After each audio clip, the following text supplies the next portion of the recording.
हाय, मैं हूं आपका दोस्त प्रशांत और आप देख रहे हैं मेरा यूट्यूब चैनल प्रशांत मुंगेरी लाल। आज के इस वीडियो में मैं आपको क्लास 3 एनसीईआरटी ईवीएस के मोस्ट इम्पॉर्टेंट टॉपिक को खुद के द्वारा बनाए गए नोट्स से पढ़ाने वाला हूं। जैसा कि आप सभी लोगों को पता होगा कि सीटेट पेपर 1 में ईवीएस के 30 क्वेश्चंस आते हैं, जिसमें 15 क्वेश्चन एनसीईआरटी के क्लास 3, 4 और 5 के ईवीएस बुक से रहते हैं और 15 क्वेश्चंस पेडागोगी से रहते हैं।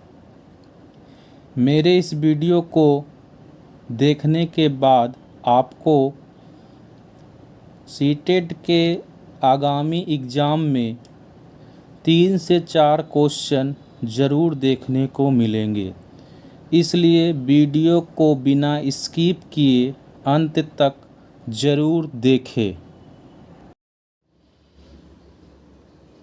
पहला चैप्टर जो कि है डाल डाल पर ताल ताल पर, इसमें जो महत्वपूर्ण बातें हैं वो इस प्रकार है।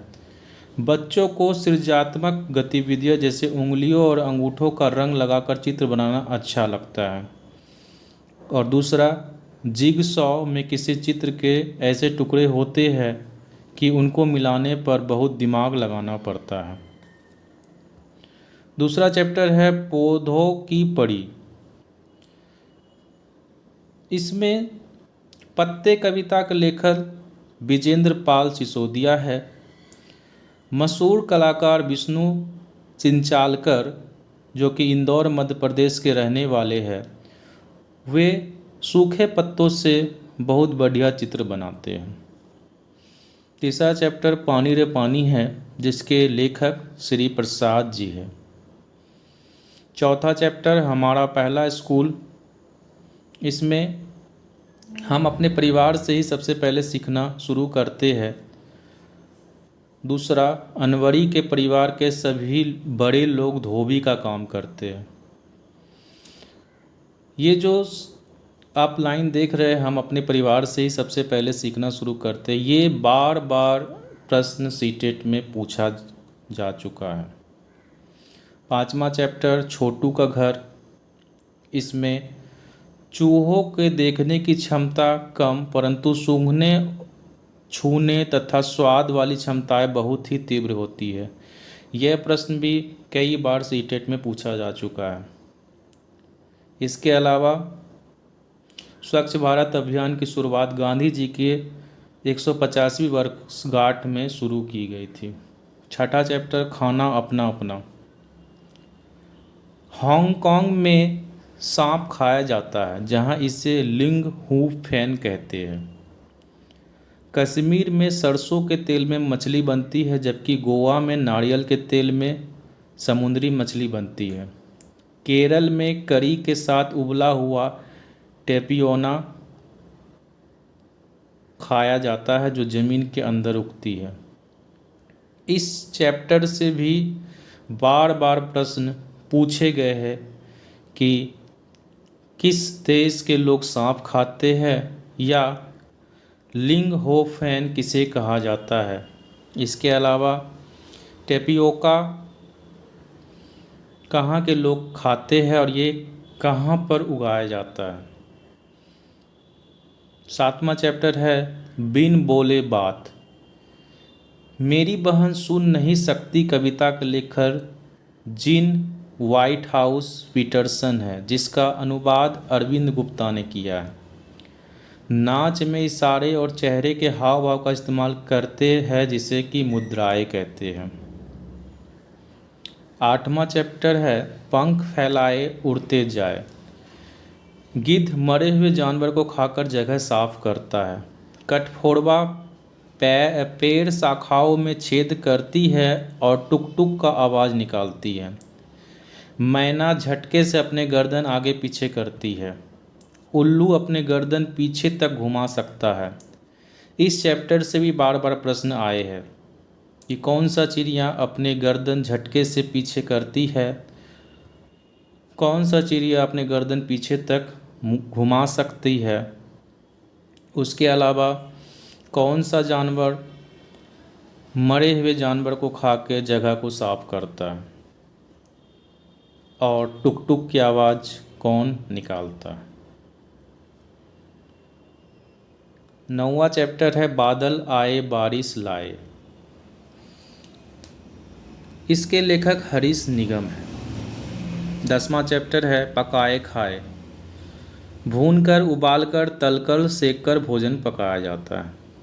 मिट्टी का तेल, कोयला, बिजली, गैस, धूप, लकड़ी, उपले की मदद से भोजन पकाया जाता है।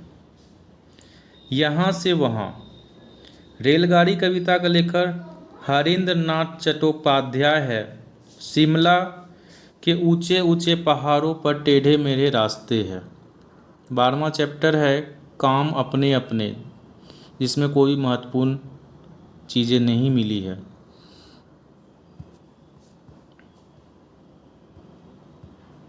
13वां चैप्टर है छूकर देखे। ब्रेल एक मोटे कागज पर एक नुकीले औजार से बिंदु बनाकर लिखा जाता है। यह लिपि 6 बिंदुओं पर आधारित होती है। लुई ब्रेल फ्रांस देश के थे जिन्होंने अपने आँख 3 वर्ष की उम्र में खो दी थी। इस चैप्टर से भी बार बार प्रश्न आते हैं कि लुई ब्रेल किस देश के निवासी थे। उसके अलावा ब्रेल लिपि में कितने बिंदुओं का प्रयोग होता है।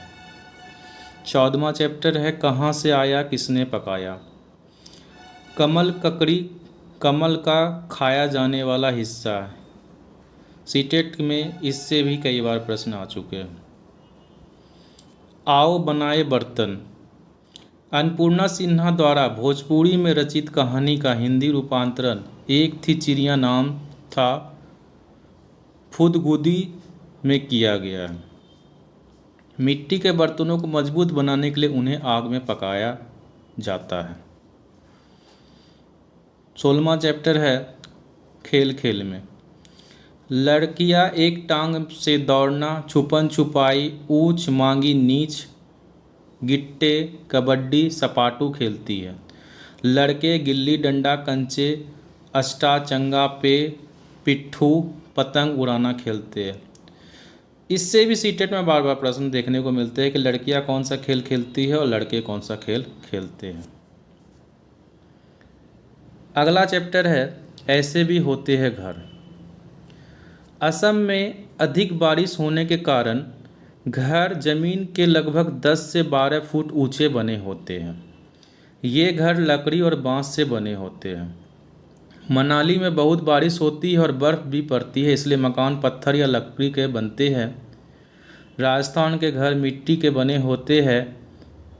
घरों की दीवारें बहुत मोटी होती है, छतें कटीली झाड़ियों की बनी होती है। डल झील में हाउस बोट या शिकारा नाव चलती है। बर्फ़ के घर को इग्लू कहते हैं। ये भी बहुत इम्पोर्टेंट चैप्टर है क्योंकि इसमें जितने भी लाइन मैंने बताया अभी सभी से कई बार प्रश्न आ चुके हैं। उसके अलावा जो चैप्टर हमें मिले हैं उसमें कोई भी इम्पोर्टेंट लाइन नहीं प्राप्त हुआ है। इस तरह से आज मैंने आपको EVS क्लास 3 के सभी इम्पोर्टेंट टॉपिक को पढ़ा दिया है। आने वाले वीडियो में आपको क्लास 4 EVS का इम्पोर्टेंट टॉपिक पढ़ाऊँगा। आप सभी लोग वीडियो को लाइक ज़रूर कर दें और ज़्यादा से ज़्यादा दोस्तों को शेयर कर दें। अगर आप चैनल पर पहली बार आए हैं तो चैनल को सब्सक्राइब करके बेल आइकन को दबा दें ताकि हमारी नेक्स्ट आने वाले वीडियो का नोटिफिकेशन आपको मिल सके। आपका लाइक और सब्सक्राइब ही मुझे मोटिवेशन देता है कि मैं और भी ज़्यादा इम्पोर्टेंट वीडियो बना सकूं। वीडियो को अंत तक देखने के लिए आपका बहुत बहुत धन्यवाद।